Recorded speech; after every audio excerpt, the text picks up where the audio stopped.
Let's get ready to rumble!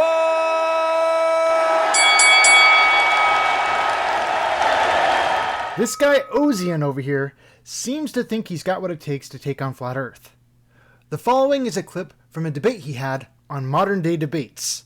Let's see what he's got. If you don't know who I am, I'm just some dude who makes videos on YouTube named Ozien, where I talk about things I love to talk about. I stream Minecraft on Twitch, where I have time, and I even committed heresy by streaming Hogwarts Legacy. I also helped to moderate the Modern Day Debate Discord server that you should all join. I wrote a book called Beyond Faith, which was Amazon's #1 new release in the category of atheism, which only seems to require you to sell like 4 books. Thank you for hosting me again on Modern Day Debate. It's my pleasure to confront and debunk the preposterous flat earth theory that has been roundly mocked and ridiculed. But I like to take their claims seriously because I know they're just in need of someone who will help them come to the perfect circle of enlightenment. That's a joke, people. According to their theory, the Earth is topographically flat rather than a sphere or an oblate spheroid. I intend to demonstrate with irrefutable scientific facts that this claim is utterly false. Let us begin with the principle of gradient pressure, which pertains to the force exerted by a fluid such as air due to the differences in pressure. As we move higher in the atmosphere, the weight of the air above us decreases, and so does the pressure. This is in direct contradiction to the flat Earth theory, which posits that the Earth is some form of flat world inside some container of sorts, and that the pressure at any given point would have to be the same regardless of altitude. Oh, going right for a straw man. No flat earther claims that. Here is a typical jar of peanut butter. It is a sealed container, and inside there is a pressure gradient. And please notice how the peanut butter, the oil, and the air inside is all level. Because liquid and air finds its level or equal pressure evenly distributed in the container, unless there's some other force acting upon it, because these people deny that gravity exists and even refuse to recognize that it is a valid word to explain the observation that things fall down. However, their argument is flawed since it overlooks the fact that gravity plays a crucial role in the distribution of pressure. Moreover, the flat earth proponents try to pawn off their ideas to explain the obvious gradient as buoyancy or electrostatics. But these concepts only serve to highlight their ignorance of the laws of physics, and the formulas for buoyancy include the gravitational constant. And when we shield equipment for electromagnetism and electrostatics, we don't get lighter, folks. And now in this debate, I am going to jump ahead to where my friend and fellow globebuster Austin Whitsitt directly addresses Ozien's argument. No one talks electrostatics like Whitsitt gets it. As for this whole like gravity and nonsense about you need a force, there's something called a downward electric current on the Earth. It's measurable, it's provable. So we have positive energy increasing above, it then goes down to the ground to seek equilibrium. This is of course from a Richard Feynman lecture right here explaining it. It's a grounded metal plate, will have the same surface charge as the Earth. The plate's covered with the ground conductor will have no surface charge. In the Next Level movie, actually it's Level With Me, check it out, levelwithmefilm.com. We actually did the experiment to show you can make things go up and down, manipulating electrostatics. Gravity's a fairy tale. Electrostatics is a proven thing. We all know that a positive and a negative will attract towards each other. So the Earth has a neutral or negative charge. Everything above it has a positive charge, and it is attracted to it. Everything that exists is electric. There's not one thing that exists in the entire world that is not electric. It's actually the unifying force that keeps everything here, holds everything together, and everything seeks equilibrium based on that. So everything's trying to find a state of rest based on its electric phenomena or its electric nature within the environment that we exist within. And then when you start to look further into it, you find out that on the smallest scale, electrostatics is significantly stronger than gravity is even claimed to be. Magnitudes greater, 10 to the 36 power to be specific. So everything, simply put, everything that exists is electric. Everything that is falling to the ground or not falling to the ground is seeking equilibrium based on electrostatics. We can actually test this. We can use something called a corona motor, and whenever we manipulate electrostatics, we can make things levitate. We can make things go up or down, and we can actually change how fast they go down. We can also manipulate the weight of an object simply by manipulating electrostatics. And of course, that's how science actually works, is you do an experiment that shows you what the cause of the effect is, and you can manipulate electrostatics and cause the effect of downward acceleration, commonly referred to as gravity. Of course, I've never seen a test that manipulates space-time, and you will never see that. It doesn't exist. Everyone thinks that the reason things fall is because of gravity, but actually everything that exists is electrostatic. So whenever things go to the ground, they're seeking equilibrium. So they go find their balance on the ground where their charge disperses or spreads out in through the ground. So we have positive charge in the air, we have negative charge on the surface of the earth or on the ground, which is why it's called grounding. And then we introduced positive charge, and then it went back down to the ground to seek equilibrium.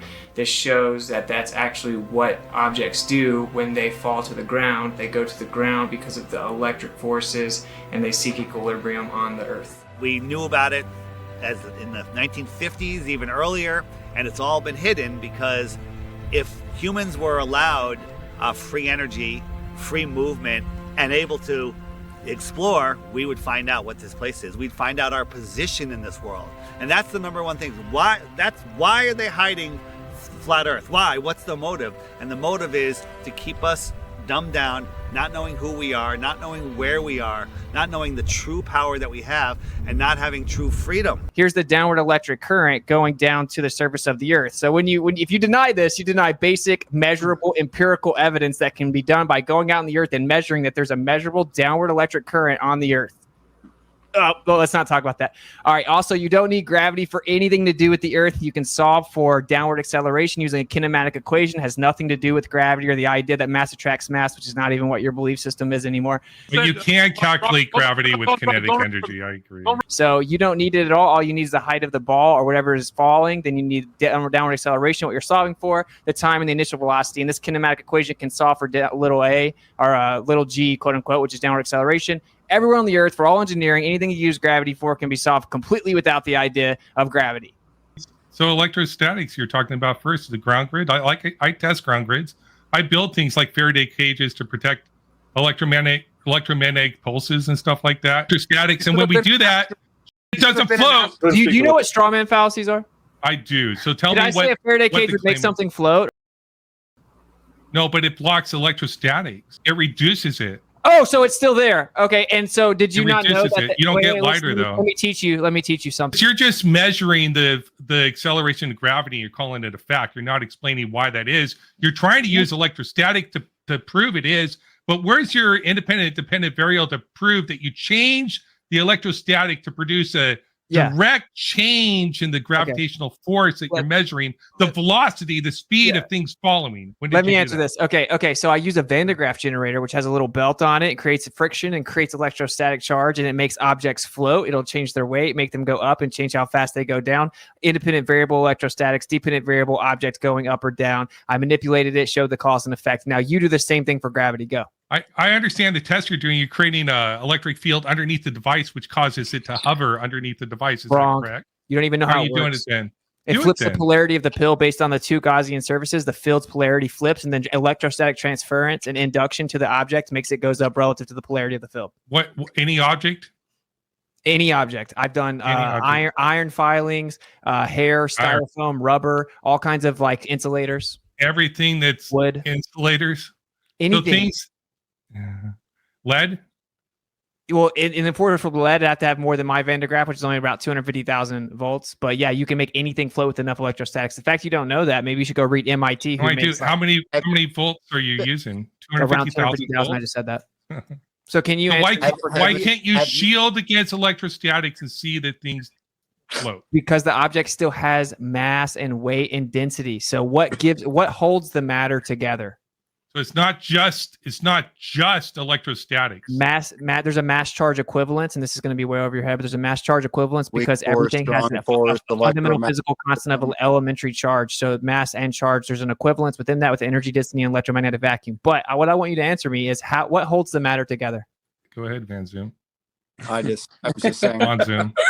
the strong force, the weak force, electromagnetism, the fundamental forces of nature is what hold things together on the atomic level. That's not what holds the matter together. And keep it real, that's as far as my knowledge goes with it. So clearly, yeah. So actually, there's something called the electro-weak force. The weak force is intrinsically electromagnetic as well. I was just naming a few. If there's more, enlighten me. No, please. there's not more, and Please. you don't understand. Or Hey, buddy, what's mass? Is mass the amount of matter? Yes. Okay, so if we're going to talk about mass, we need to know what holds the matter together so we can have an amount of it, huh? If we're so wrong, what is holding things together then? Okay, they're called all Gravity.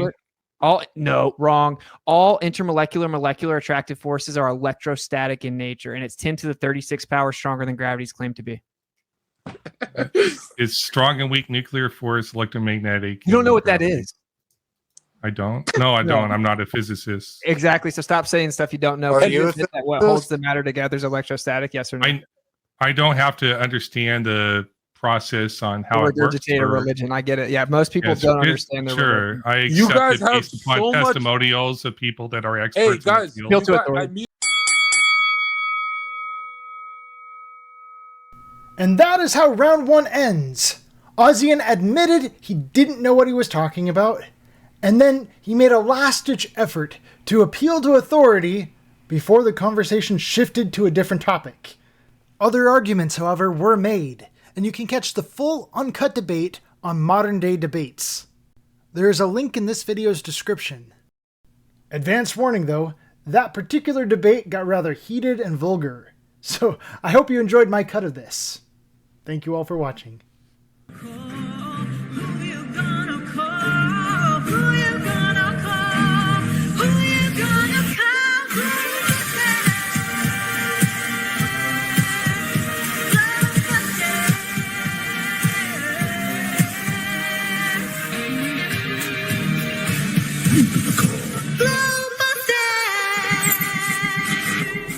I attribute my success to where I'm from and how I was raised.